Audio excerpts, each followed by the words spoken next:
on we got to get this interest rate down pronto. And it might not really be somewhat intentionally because Trump wants short rates down.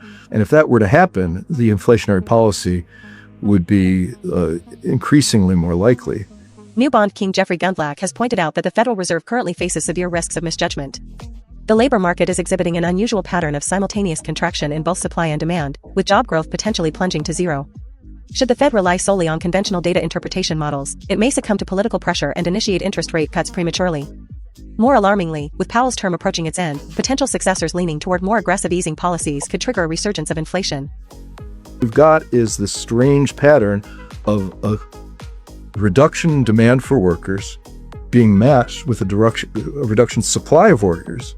And so we have Jay Powell discussing this openly at his last press conference. So with the range of jobs was 100 to 150,000 per month, and now it might be 0 to 50,000, and it might just be zero. I mean, the ADP just came out negative, and although that's a flaky number, it's all over the place, come out zero. But I'm a little bit concerned that we might run an inflationary policy somewhat intentionally because Trump wants short rates down, but maybe it's not entirely intentionally. If you use the data interpretations of the past, zero would encourage easing. And you know that if zero jobs, say we have a 3-month stretch where the average is zero, there's going to be a lot of jawboning on we got to get this interest rate down pronto. And it might not really have to do with the firing balances. It might just have to do with these demographic changes. And so we're watching out for that.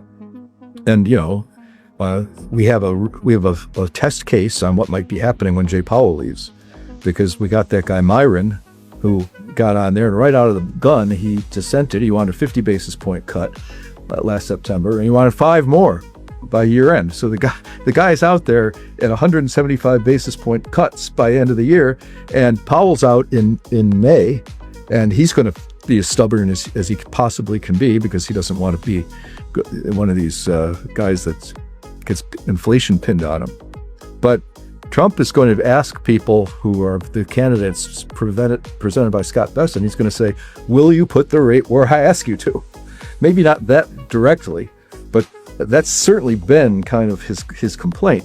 And if that were to happen, the inflationary policy would be increasingly more likely. This is another reason why I'm not really interested in long-term treasury bonds.